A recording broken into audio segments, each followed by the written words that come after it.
My parents were handing out Disney tickets to all the grandkids. When they got to my kid, sorry, we miscounted. Then they smiled and handed the extras to my sister's kids' friends while my kid watched. I didn't clap back. They passed the last two tickets to a stranger in mouse ears while my son stood there holding a plastic cup of lemonade like it was a shield. My name is William. I'm 37. I'm the background one. The driver.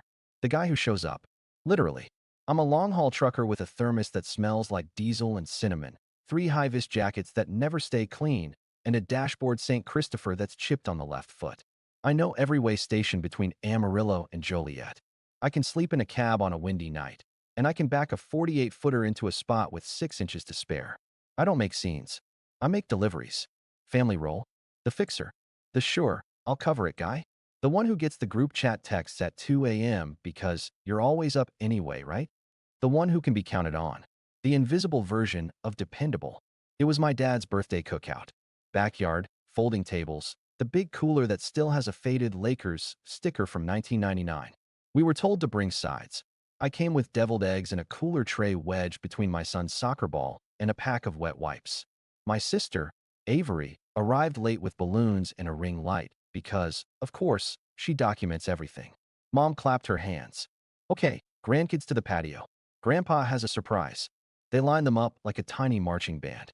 Avery's twins were in matching shirts. Disney crew. Her oldest, Maya, had glitter on her eyelids. My son, Ethan, 8, was off to the side in a dinosaur tee he picked himself. He calls it his roar shirt. He doesn't like crowds, but he loves Grandpa, so he tried. Dad made a speech about memories that last forever, and Mom pulled out an envelope stuffed with printed e-tickets. 4 for the twins, 1 for Maya. Mom sang, counting like it was a game. Then she turned to Ethan. She hesitated. Oh, honey, she said to me, voice dropping just a little, we miscounted. I'm sure we can figure something out later. Then, smile bright, shoulders back, she turned and handed 2 extra tickets to the neighbor kids who were there because their mom is friends with my sister's Pilates instructor. I felt Ethan's hand slide into mine. He squeezed. I felt the soft callus where a pencil sits wrong, the one we're working on with his teacher. He whispered, "It's okay, Dad. I like the zoo more anyway." Avery laughed. Not mean, just thoughtless. I promised the twins they could invite besties if there were extras. Sorry, Will. You know how it is. She ruffled Ethan's hair like he was a pet. Here's the thing. I didn't make a scene. I didn't take the tickets back, didn't lecture anybody about fairness, didn't drag out a spreadsheet of what I pay, who I help, or how many miles I drive to show up for this family. I just stood there, quiet. The smell of lighter fluid, overcooked hot dogs, sunscreen. My son's hand in mine. I felt something tilt inside me, like a load shifting on a curve you've taken 100 times. Then Dad added it, just soft enough to sound like a joke, just loud enough that I heard. William's boy is tough. He can sit this one out. We'll make it up at Christmas. A cousin snorted. The neighbor kids hooped. My mom said, "We'll do something special with you later, sweetheart," to Ethan, but she never made eye contact. She was already angling the camera. I carried the deviled eggs back to the truck when we left. No one noticed. I'm not dramatic. But that was the first time I felt a line land between me and them like a drawn curtain. Not slammed, not screamed, just there. Let me back up. This isn't about theme park tickets. It's about a stack of small cuts that looked like kindness when you squinted. I was the kid who fixed things. Garage door tracks, the lawnmower, the squeaky hinge on the pantry. You've always been so handy, Mom would say. And I swallowed whole all the times handy felt like, useful felt like, you don't have needs that take up space. Avery was the golden one. She wasn't cruel. She just knew where the sunbeam was and stood in it.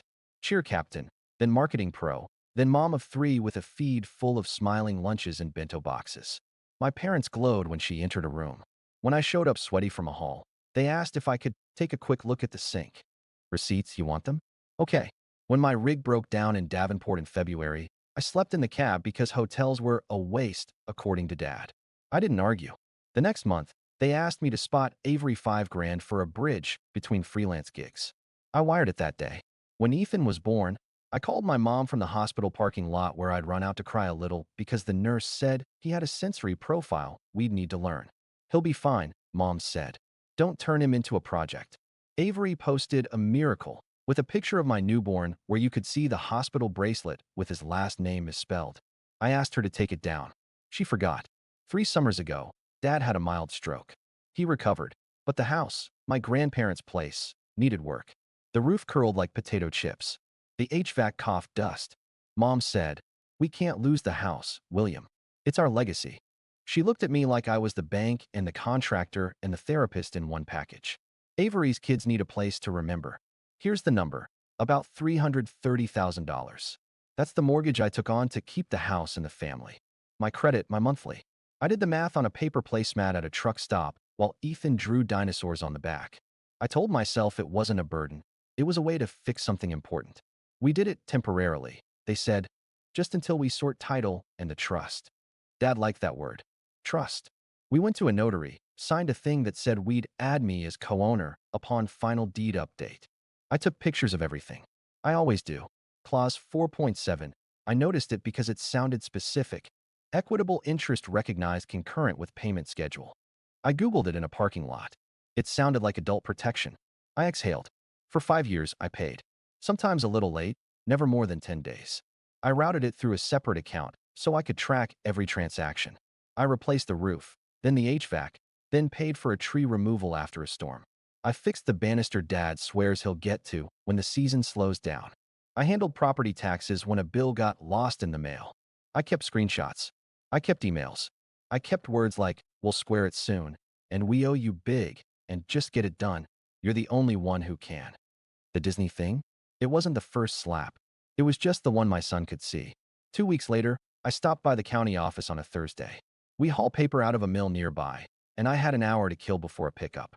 The clerk behind the glass had a purple scrunchie and a sticker that said, "Ask me about plat maps." I asked if I could pull the current deed, just routine housekeeping.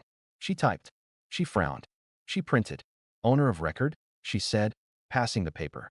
"Elijah and Marion Carter, joint tenants. Transfer last recorded 3 months ago to phone." She paused. "Correction. Transfer to Avery Benton, 2 months later, via quitclaim. Effective date. Sorry, I need to refresh." She turned the screen. There it was. My parents' names, then my sister's. My name was nowhere. I felt something cold and slow crawl up my spine. "Are you sure?" I asked, voice steady, palms damp. There was an agreement. "I've been paying the mortgage for 5 years." She shrugged in that practical clerk way. "Mortgage doesn't equal title. Happens a lot. You can request the full chain." She slid a form under the glass. I walked out with a manila envelope under my arm and a static buzz in my ears. I sat in the cab and read each page. Signatures. Dates. My dad's slanted E's. My mom's careful M's. A notary stamp from the UPS store by the freeway. Then a document I hadn't seen. A quitclaim to Avery. Family consolidation. It said like it was a bag of rice. I called Mom. "Oh, Will," she said, and her tone told me everything before her words did. "You know how complicated paperwork is. We needed to simplify for estate planning. Avery has the kids. It just makes sense. You know we'd never put me on the deed." I finished. I was so calm it surprised even me. "Don't be dramatic," she said. "It's all one family pot." Here's the thing. I didn't yell. I didn't throw the phone. I hung up. Then I opened a new notes folder on my phone and labeled it House Receipts. I started quietly. No posts. No group chat essays. I requested a copy of the notary journal. I exported 5 years of bank statements. I downloaded every email thread with subject lines like roof estimate and property tax reminder and "I'll Venmo later, promise." I screenshotted the clause I'd noticed years ago, 4.7, with the sentence, "Equitable interest recognized concurrent with payment schedule." I saved the text where Dad wrote, "We'll add your name at Christmas, son." Christmas came and went. Then the next one. I kept driving. I ate in my cab and folded the manila envelope under the mattress. I told Ethan we'd do the zoo next weekend. He asked if dinosaurs ever got evicted. I said, "Not the smart ones." 3 weeks later, Avery sent a message in the family chat. "Housewarming at ours. Clinking glasses, new paint, new curtains. Can't wait for you to see all the work we've put in." She attached a selfie in front of the porch. The porch I rebuilt during a heat wave while Dad supervised from a lawn chair with a sweet tea. I typed, "Congrats." I didn't send it. Problem wasn't that they forgot me. It was that they remembered me only as a resource. The driver. The checkbook. The guy who could be counted on to not make a mess while he cleaned up theirs. The housewarming was on a Sunday. Family only, plus a couple close friends. I parked on the street even though the driveway had space because the last time I parked there, Dad said. Watch the oil drip. I'd prepared like I do for a road inspection. Everything labeled. Printouts in a binder because papers calm me. A thumb drive in my pocket because redundancy also calms me. I wasn't going to fight. I was going to state facts. Inside, the couch was new. The rug was new. The smell was that fake clean they sell in candle form. Guests said, so bright, like brightness equals ownership. The twins ran circles around the coffee table. Ethan stuck to my leg. Avery hugged me with her arms and not her torso, the kind of hug that says, don't wrinkle my dress. Isn't it amazing? She said, sweeping a hand. We really poured ourselves into this. You'll appreciate the craftsmanship. I do, I said. It was true. I've always appreciated good work. Dad clapped me on the shoulder. Son, he boomed. You made it. I was worried you'd be on the road. I'm here, I said. I looked at Mom. She was busy arranging mini quiches. She didn't look at me. We did cake because Avery likes to sing for herself. Then she tinked a glass. Quick toast, she said. To family and fresh starts and building a home my kids can grow up in. The room hummed with oh how nice. Ethan was tracing the wood grain on the table with one finger. He whispered, this is your table, right? I said, it's our family's table. My voice did not shake. After the toast, I asked, quiet, can we talk? Just the five of us. I meant me, Mom, Dad, Avery, and, because fairness, Ethan. He's a person. He lives here too in his own way. We sat in the dining room. The new chandelier hummed. I'll be quick, I said. I placed the binder on the table. Avery rolled her eyes like binders are for boring men. I opened to tab 1. Mortgage payments. 5 years. $329,784.18. Rounded to $330,000 if we're speaking casually. My account to the lender. You can see the routing. Tab 2. Receipts for roof, HVAC, taxes, tree removal. Tab 3. Emails. We'll add your name at Christmas. Temporary structure until we amend the deed. Tab 4. A printout of the notary agreement from 5 years ago. Clause 4.7 in yellow. Equitable interest recognized concurrent with payment schedule. Avery made a scoff that sounded like a laugh. What is this, Will? A presentation? We're trying to have a party. Mom cut in. We've always said. I held up a palm. I'm not here to argue. I'm here to put words in the same room as actions. Then I slid across the last page. The county deed record. Avery's name. My absence. Dad looked at it like it was a parking ticket we could blame on a broken meter. We told you, he said. Estate planning. Your sister has children. It had to be simple. You're so independent, William. You don't need anchoring like she does. It's not about need, I said. It's about honesty. Avery leaned forward. We invited your kid to every birthday. You can't make this about Disney. I looked at Ethan. He was counting the crystals on the chandelier. This isn't about revenge, I said, each word like a smooth stone. This is about closure. Dad's jaw worked. What exactly are you after? Boundaries, I said. An acknowledgement. Put my name back where your words say it belongs. Or compensate me, in writing, for the full amount I've paid, plus the repairs. And stop using my kid's patience as proof I can absorb being last. Silence. Not heavy, just precise. Avery smiled with zero warmth. Lawyer up, then. If you want to make this ugly. I don't want ugly, I said. I want accurate. Clause 4.7. We all initialed it. I have the notary log. I have the emails. I have the transfers. I have Dad's text on Christmas Eve 2 years ago. We'll record it next week, son. Dad blustered. You're being ungrateful. For paying your mortgage? I asked. For keeping the lights on? For the roof that doesn't leak on your grandkids? Mom snapped. It was small, but it was there. You're making your father feel bad. After everything he's done. Ethan spoke for the first time, quiet. Do we live here? Avery opened her mouth. I didn't let her answer for my son. No, buddy, I said. We don't live here. I stood up. So here's what happens next, I said, still calm. Tomorrow, I'll send a letter. It will list amounts and dates. It will include the clause and the notary info and the timeline. It will offer 2 options. Add me to the deed as equal owner or buy out what I've put in. It will give you 14 days. I won't argue about past Christmases or tickets or who deserves what. I will not be in the group chat for this part. You can go through my representative. Avery snorted. Representative. I looked her in the eye. An attorney, Avery. Not because I'm suing you today. Because I'm done being the only adult at this table without paper. I closed the binder. The chandelier hum felt louder. Then the first phone buzzed in the living room. Then another. Then mine. My screen lit like a slot machine. Dad's missed call, Mom's text, William, stop this. Aunt Karen heard a rumor. Uncle Tim, you're embarrassing your father. Avery, I will not be threatened in my own home. And, oddly, one from the neighbor's Pilates friend. Wow. Classy. I took Ethan's hand. We're heading out, I said. Congratulations on the paint. It's a good color. We stepped onto the porch. The sky had that late Sunday tint that makes you think about school lunches and early mornings. My phone buzzed again. I turned it off. The next morning, 7:12 a.m., I sat in a strip mall office with a plant that wasn't fooling anyone. The sign said Mason and Holt, real estate and family. The receptionist had an alarming number of sticky notes. I had my binder and a small bag of pretzels because my blood sugar likes boundaries, too. The attorney, Holt, the younger one, listened. He didn't blink at the family parts. He underlined numbers. He circled clause 4.7. This helps, he said. I like that you kept the notary page. Most people don't. He typed a letter that was simple and not angry. Sometimes simplicity feels like power. We sent it certified. We sent an email copy.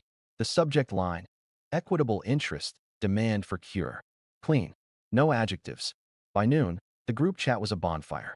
You're selfish, Aunt Karen wrote. You know your sister has 3 kids. Think of the kids, Dad texted separately, because he knows guilt fits easier when it's private. You're ruining us, Avery wrote. Do you want my children homeless? 26 missed calls in 4 hours. Then 39. I stopped looking. Mom left a voicemail where she cried on minute 2 and then sounded normal on minute 3 to ask if I could still pick up folding chairs for the church. I didn't respond. Holt responded for me, always with the same 2 sentences. Communicate through counsel. We remained open to resolving quickly. Boundaries. They escalated anyway, like people do when the old levers stop working. Dad, you'll regret this. Families don't keep score. Me, we did. For 5 years. We just did it in my account. Aunt Karen called my ex, Mara. Are you okay? William's having some kind of episode. Mara, to her credit, texted me a screenshot with 3 words. Want me blocking? I said, yes, please. She did. Avery posted a picture of her kids on the porch with a caption about choosing joy in hard seasons and a Bible verse that I'm sure means something in a different context. Her friends commented heart emojis. One of them messaged me, be kind to your sister. I didn't reply. Meanwhile, road life went on. I drove to Omaha with paper rolls, to Tulsa with ketchup packets, to Topeka with parts for a place that makes snowplows. I started sleeping again. I stopped checking my phone in truck stop bathrooms. I started letting it ring like a distant storm I didn't have to drive into. Ethan and I built new routines. On my short weeks, we ate pancakes at the diner where they know he likes chocolate chips, but not too many. We planted basil in a window box. We played a road game where we invent stupid billboard slogans. Dad, he said once, chewing thoughtfully, what happens if we don't go to that house anymore? We still have a home, I said. It just doesn't have a porch with a chandelier hum. He nodded like that made sense. Kids understand more than we give them credit for. Day 6, Holt sent a second letter because the first one got theatrically lost. Day 9, Avery's husband emailed something that read like a blog comment. We feel attacked. Holt replied with 3 bullet points and a PDF. Day 12, Mom texted, we'll add you to the deed if you stop the drama. I forwarded it to Holt. He said, ask for the draft. We asked. They sent a proposal that put me on title as a permissive occupant with no rights to proceeds on sale. Avery added a smiley face. I sent Holt a single word, no. Day 14, Holt recorded a notice of interest. Nothing scary, just a piece of paper that says we exist so title companies can't pretend we don't.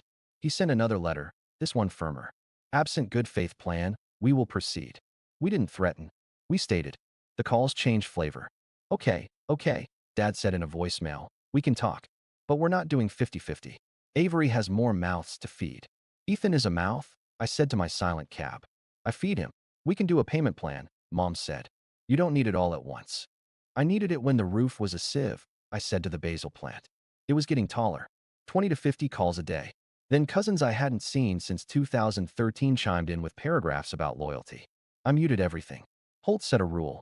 If they text, send to me. If they call, don't answer. If they post, ignore. This was not punishment. This was hygiene. I worried about Ethan. I won't lie. I worried that my calm would feel like neglect. So I did what I know how to do. I kept showing up on time.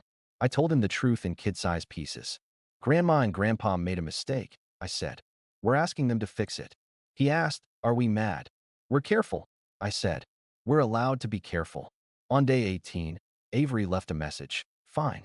We'll buy you out. I exhaled, and then I read the number she sent. It was missing a digit. Or two. She'd subtracted wear and tear, family discount, time we housed you as a teenager, and emotional labor. Holt wrote back, please find attached the actual math. He attached the receipts, the amortization, the invoices with my signature. Day 21, Dad texted, you're making your mother sick with stress.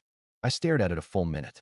Then I put my phone face down and made spaghetti with Jared's sauce, because not everything has to be artisanal to be good.